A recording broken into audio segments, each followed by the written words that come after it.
The SADC region is endowed with vast renewable energy sources that have the potential of improving the standard of living of its citizens and driving industrialization, which is pertinent to SADC's integration agenda.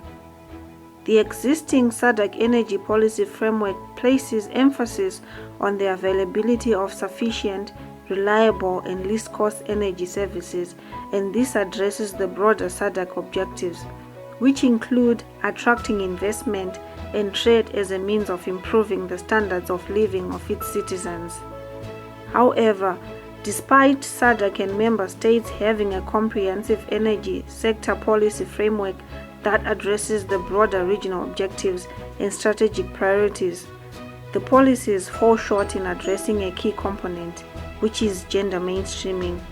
This has led to inequalities in the sector, with women being the most affected. In those rural areas where there's no electricity, they use firewood and cow dung. And most unfortunately, the firewood and the cow dung that is used as fuel is collected by women in the valleys, in the mountains, in the forest, and they are at the risk of being raped there as they collect the firewood and the cow dung. So long it stays a cultural thing that women and girls are the ones who provide for those fuels or those source of fuels in the home, it doesn't really augur well. Because even the legislation which is there, even if it is made for all of us, but the actual people who do it or who carry the burden are the women and the children and the girls. They lose a lot of time. The time they lose, men and women and boys are doing something more productive. And them, the girls and the women, are doing a lot of work, but their work is not recognized. It's like just menial work which is done at home. These and other challenges are as a result of a policy framework that does not adequately capture the differentiated needs of women and men.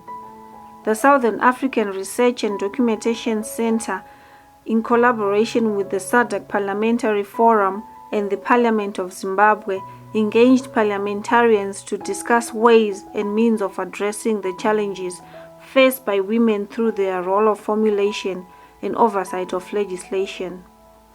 Parliamentarians in most member states are responsible for the formulation, consideration, amendment, and passing of legislation.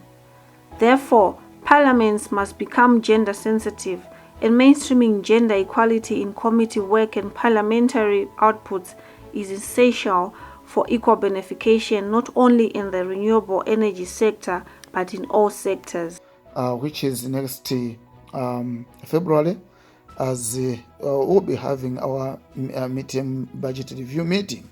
I intend to take advantage of this meeting to sensitize fellow honorable members of Parliament on the importance of mainstreaming gender in the renewable energy sector, so that when this is done, then the honorable members, they also take the message to their respective constituents. We haven't done much in terms of gender equality and the renewable energy in Mauritius. However, my proposal and my suggestion would be to start on a small step. That is, as the society in Mauritius, women are largely responsible for household energy management.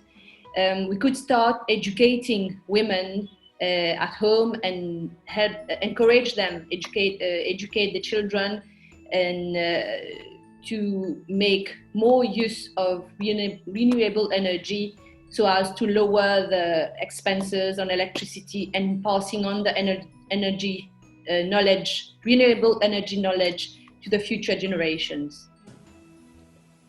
I will even also continue having dialogues with the relevant ministers, showing them the importance of coming up with the legislation which will address that issue of mainstreaming gender in the renewable sector. Addressing these challenges through the appropriate legislation will benefit both women and men in many aspects, which include access to renewable energy technologies, which will allow income-generating enterprises to be opened and subsequently improve the standard of life of citizens of the SADC region. Access to renewable energy services frees women's time from domestic tasks, permits home studying and reading, enables access to media and communication in home and schools, mitigates the impacts of air pollution, allows access to better medical facilities, and permits income-generating activities. These are only some of the benefits of mainstreaming gender in the renewable energy. Gender mainstreaming is a strategy to achieve gender equality and ensure that inequalities are not perpetuated. Gender mainstreaming implies actively supporting the inclusion of a gender perspective and the promotion of equal opportunities in all parliamentary activities and procedures. This means that gender issues should be regularly included in the parliamentary agenda, plenary sessions, and the work of committees and subgroups.